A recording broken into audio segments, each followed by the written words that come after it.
It's the other people show. They gotta do the mic test, don't you know? It's the other people show. They'll tell you things you wish you didn't know. It's the other people show. When you listen to it, you'll think you've done some blow.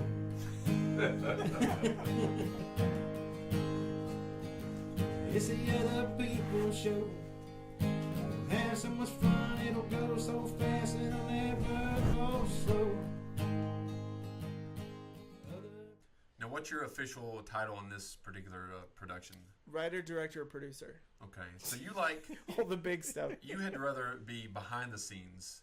Yeah, I don't really act anymore. I've done a little whatever my mascotting career, but yeah, I'm completely behind the scenes. I did most of the writing, directing. This was probably the first movie that I have directed where I've allowed my assistant director to push us time-wise. Usually right. I'm thinking about that. I'm like, oh, we got to move. This one I said, all right, AD, you push us. I'm going to focus on these actors. Mm-hmm. And we had these 3 female actors ranging from 17 to like 30-ish. And they were the best. Any of them single?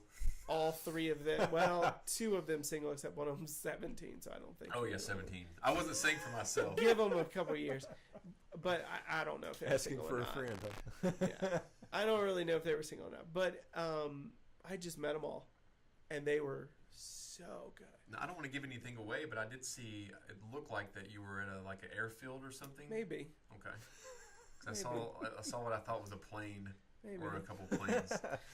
On after Wednesday, we should have a version online. Okay. But then we're probably gonna recut it. We're gonna move it back to close to 10 minutes. Right. You just have it at 7 for the fest. Yeah, I really wanted to.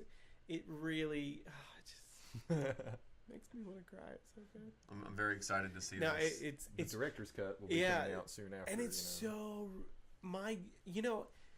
back when we were like working on stuff back in the day, I used to write like really dark and like death and all this stuff, and I was like in a constant state of like depression when I'm writing.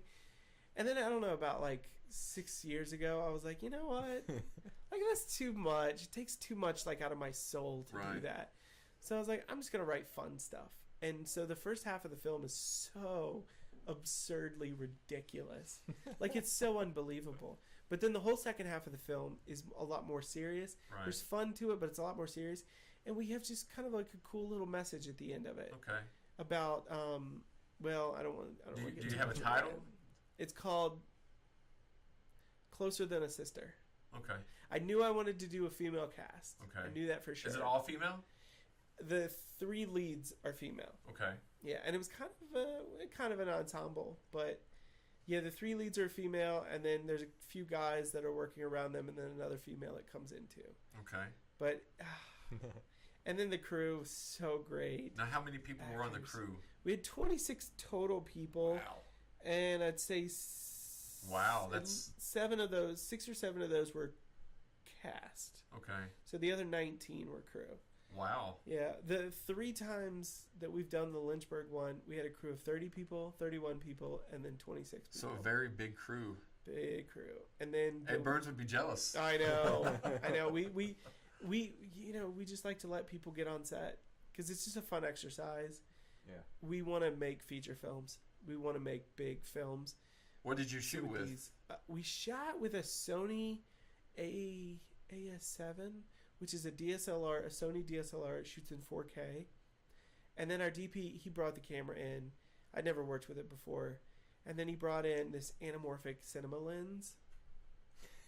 It's the first movie we've done that looked like a film. Wow. It didn't look like a really, really, really nice video. Right. Yeah. Like it was like I literally couldn't be happier. You melted. Yeah. And I'm telling you, we're probably gonna like completely fall flat on our face. But you had fun making it. But I enjoy the movie. If nobody else likes it, I like it. And I've done a lot of movies in the past where I was like, I'm not enjoying this. Right. This is bad. But this one was like, wow. So I'm hoping that I've turned a corner. See, I've got a few, I don't want to say complaints, but there were a few things where people thought Virginia Running looked too crisp. Too crisp. Too crisp. And they said it didn't look cinematic, which, obviously we shot on a lower budget camera. And the 60D is one or two steps up from what we shot with. Yeah. So that's something too that a lot of people getting that depth of field is what can sell a lot of people too. So if you can make a very shallow depth of field where it's like, oh, there's like you're in focus, but everything behind you is completely blown out. Right. That's like people think that that's so cinematic. So, that's kind of a goal that we have with a lot of our stuff. And with that, it's just a trickery with cameras. You can do that with almost any lens you've got. You just have to have good... The lighting has to be decent. The brighter it is, the more you can get. Right. The darker it is, the more you... The less. Wait, it's the opposite. Is it the opposite? Film School 101. I don't know. I'm about to teach this in 2 weeks.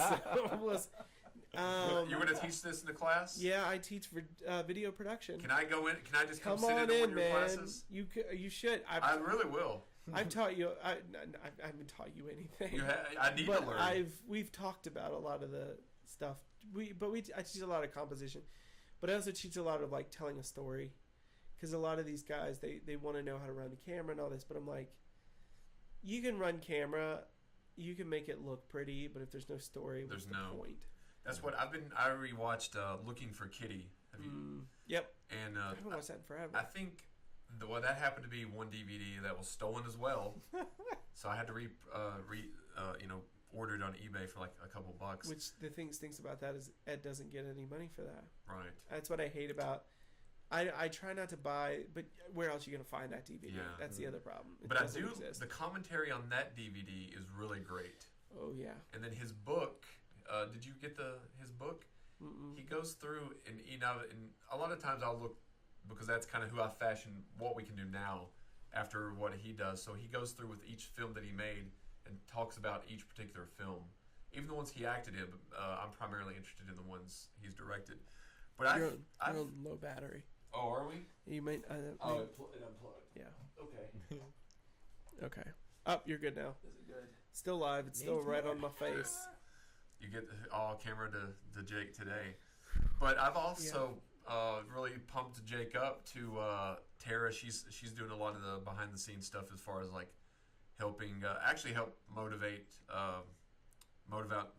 me. She helped get those clean. She tunes into every show, so she's been she drove me to UK yesterday. Oh. So how was the Promised Land?